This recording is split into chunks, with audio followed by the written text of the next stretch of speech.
ప్రముఖ సినీ నటుడు మా అసోసియేషన్ సభ్యుడు శివాజీ దండోరా మూవీ ప్రీ రిలీజ్ ఈవెంట్ లో మహిళల వస్త్రధారణ గురించి అభ్యంతరకర వ్యాఖ్యలు చేసిన విషయం తెలిసిందే.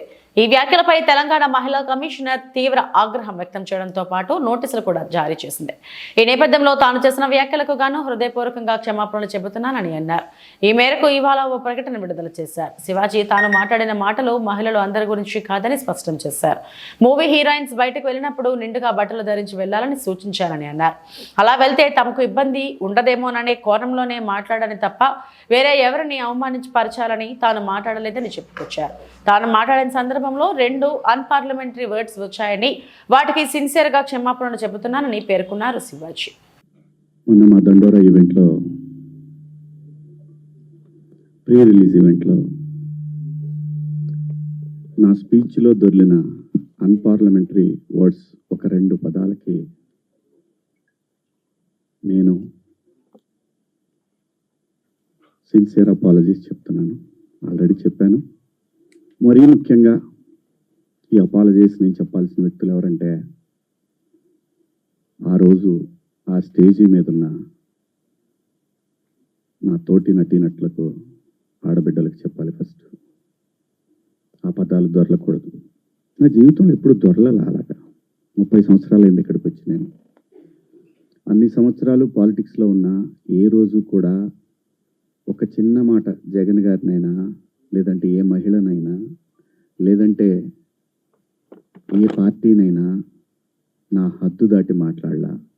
అలాంటిది మరి భగవంతుడు ఎందుకో అలా దొరికిపోయింది. నాకు కాన్షియస్ ఎలా మిస్ అయింది అనేది చాలా బాధపడ్డాను. నాకు తెలుసు బయటకు రాగానే గెస్ట్తో అన్న అబ్బాయి దొరిలేసాను అన్న. సో దానికి మీ అందరికీ సిన్సియర్ అపాలజీస్ చెప్తున్నాను. ఆ 2 పదాలకి, నా ఆడబిడ్డలకి.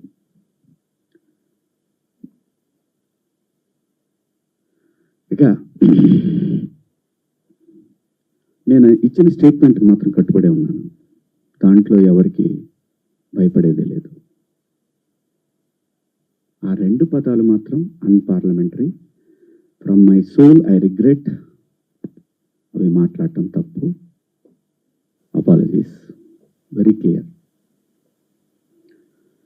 ఇక మా దండోరా సినిమా గురించి మాట్లాడుతాం. దాని తర్వాత మీరు ఎవరు అడగాలనుకుని అడగచ్చు. ఎందుకంటే 2 రోజుల నుంచి దాదాపు 36 అవర్స్ అయింది నేను పడుకొని.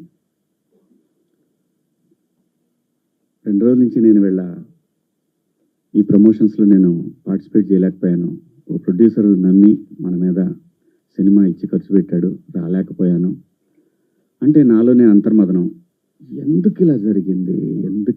అన్ని సంవత్సరాలు పాలిటిక్స్లో మాట్లాడినా ఎప్పుడు తప్పు మాట్లాడాను నేను. ఎందుకు ఇలా జరిగింది? ఏమైంది అని అనిపించింది. సో అందుకే రాలేకపోయాను. సో రేపు రిలీజ్ అవుతా ఉంది కాబట్టి ఖచ్చితంగా మాట్లాడాలి. ప్రొడ్యూసర్ గారితో చెప్పి, సార్ నేను సినిమా ప్రమోషన్కి వస్తానని చెప్పి ఈ ప్రెస్ మీట్ అంటే ఆయన అన్నారు, ఎందుకులేండి అనవసరంగా మళ్ళీ కాంట్రవర్సీ అవుతుంది. లేదు మీ దగ్గర డబ్బులు తీసుకున్నాను కాబట్టి నేను ఖచ్చితంగా మీ సినిమాకి నేను నా వంతు నేను ప్రమోషన్ చేయాలి అని చెప్పాను. అలా రేపు 25వ తారీఖు క్రిస్మస్ నాడు రిలీజ్ అవుతా ఉంది ప్రపంచవ్యాప్తంగా ఈ సినిమా. తప్పకుండా మీ దగ్గరలో ఉన్న థియేటర్లో మీకు వీలైతే చూడండి. ఒక మంచి సినిమా. సమాజాన్ని పట్టి పీడిస్తున్న కాస్ట్ సిస్టమ్ మీద ప్రేమ పట్ల ఉన్న వ్యతిరేకత తరతరాలుగా నడుస్తున్నా కూడా భవిష్యత్తులో కూడా నడుస్తుంది. ఆ వ్యతిరేకత కుటుంబాల నుంచి వాటిని గాఢంగా గట్టిగా స్పృశించింది